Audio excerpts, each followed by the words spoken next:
American സർവകലാശാലകൾക്ക് നേരെ ആക്രമണം നടത്തുമെന്ന് മുന്നറിയിപ്പ് നൽകി ഇറാന്റെ റവല്യൂഷണറി ഗാർഡ് കോർപ്സ്. ഇറാന്റെ 2 സർവകലാശാലകൾക്ക് നേരെ അമേരിക്കയും ഇസ്രായേലും നടത്തിയ ആക്രമണത്തിന് തിരിച്ചടിയായാണ് ഈ ഭീഷണി. സംഘർഷം ദിനംപ്രതി അതിരൂക്ഷമായിട്ടാണ് കടന്നു പോകുന്നതെന്നാണ് ഈ സാഹചര്യത്തെക്കുറിച്ച് നിരീക്ഷകർ വ്യക്തമാക്കുന്നത്. മാർച്ച് 30 ടെഹ്റാൻ സമയം ഉച്ചയ്ക്ക് 12 മണിക്ക് മുൻപായി അമേരിക്കൻ ഭരണകൂടം ഇറാന്റെ വിദ്യാഭ്യാസ സ്ഥാപനങ്ങൾക്ക് നേരെയുണ്ടായ ബോംബാക്രമണത്തെ ഔദ്യോഗികമായി അപലപിക്കണം. അല്ലാത്തപക്ഷം ഗൾഫ് മേഖലയിലെ അമേരിക്കൻ സർവകലാശാലകൾക്ക് നേരെ തിരിച്ചടി ഉണ്ടാകുമെന്നാണ് ഇറാനിയൻ മാധ്യമങ്ങൾ പുറത്തുവിട്ട പ്രസ്താവന. ഗൾഫ് രാജ്യങ്ങളിലെ അമേരിക്കൻ സർവകലാശാലകളിലെ ജീവനക്കാർ, പ്രൊഫസർമാർ, വിദ്യാർത്ഥികൾ എന്നിവർ ക്യാമ്പസുകളിൽ നിന്നും 1 കിലോമീറ്റർ ദൂരേക്ക് മാറി നിൽക്കണമെന്ന് ഇറാൻ മാധ്യമങ്ങൾ പ്രസിദ്ധീകരിച്ച പ്രസ്താവനയിൽ പറയുന്നു. ഖത്തറിലെ ടെക്സസ് A&M, UAEയിലെ ന്യൂയോർക്ക് യൂണിവേഴ്സിറ്റി തുടങ്ങിയ പ്രമുഖ വിദ്യാഭ്യാസ സ്ഥാപനങ്ങളാണ് പശ്ചിമേഷ്യയിലുള്ളത്. കഴിഞ്ഞ വെള്ളിയാഴ്ച രാത്രി ടെഹ്റാനിലെ സയൻസ് ആൻഡ് ടെക്നോളജി യൂണിവേഴ്സിറ്റി ഉൾപ്പെടെയുള്ള ഇടങ്ങളിൽ മിസൈൽ ആക്രമണം നടന്നിരുന്നു. കെട്ടിടങ്ങൾക്ക് നാശനഷ്ടങ്ങൾ സംഭവിച്ചുവെങ്കിലും ആളപായമൊന്നും റിപ്പോർട്ട് ചെയ്തിരുന്നില്ല. ഇതിനെ തുടർന്നാണ് ഗൾഫ് രാജ്യങ്ങളിലെ വിദേശ സർവകലാശാലകൾക്ക് നേരെ ഇറാൻ തിരിയുന്നത്.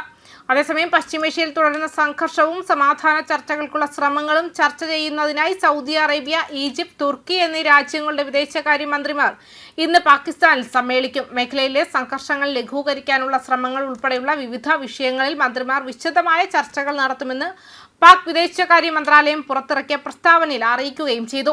ഈജിപ്തിന്റെയും തുർക്കിയുടെയും വിദേശകാര്യ മന്ത്രിമാർ ഇതിനകം ഇസ്ലാമാബാദിൽ എത്തിയിട്ടുണ്ടെന്നും സൗദി അറേബ്യൻ വിദേശകാര്യമന്ത്രി Prince Faisal bin Farhan Al Saud ഇന്ന് തന്നെ എത്തിച്ചേരുമെന്നും പാക് വിദേശകാര്യ ഓഫീസ് അറിയിച്ചു. മന്ത്രിമാർ പ്രധാനമന്ത്രി ഷെഹബാസ് ഷെരീഫുമായും കൂടിക്കാഴ്ച നടത്തും. പാകിസ്ഥാൻ ഉപപ്രധാനമന്ത്രിയും വിദേശകാര്യ മന്ത്രിയുമായ ഇഷാദ് ധാറിന്റെ ക്ഷണപ്രകാരമാണ് ഈജിപ്ഷ്യൻ വിദേശകാര്യമന്ത്രി ബദർ അബ്ദലാച്ചിയും തുർക്കി വിദേശകാര്യമന്ത്രി ഹാകൻ ഫിദാനും കഴിഞ്ഞ ദിവസം ഇസ്ലാമാബാദിലെത്തിയത്. ഇതിനിടെ ഇഷാഖ് ദാർ ഇറാൻ വിദേശകാര്യമന്ത്രി അബ്ബാസ് അറാക്ചിയുമായി ഫോണിൽ ബന്ധപ്പെടുകയും നിലവിൽ പ്രാദേശിക സാഹചര്യങ്ങൾ ചർച്ച ചെയ്യുകയും ചെയ്തു. സംഘർഷം ലഘൂകരിക്കേണ്ട ആവശ്യകത ഇഷാഖ് ദാർ അദ്ദേഹത്തെ ധരിപ്പിച്ചു. ചർച്ചകളും നയതന്ത്രവുമാണ് ശാശ്വത സമാധാനത്തിനുള്ള ഏക മാർഗമെന്നും അദ്ദേഹം വ്യക്തമാക്കി. ഇറാൻ യുദ്ധം സമാധാനപരമായി അവസാനിപ്പിക്കുന്നതിന് മേഖലയിലെയും പുറത്തെയും എല്ലാ കക്ഷികളുമായും പാകിസ്ഥാൻ സജീവമായി സഹകരിക്കുന്നുണ്ടെന്ന് കഴിഞ്ഞ ദിവസം മന്ത്രാലയം വ്യക്തമാക്കിയിരുന്നു.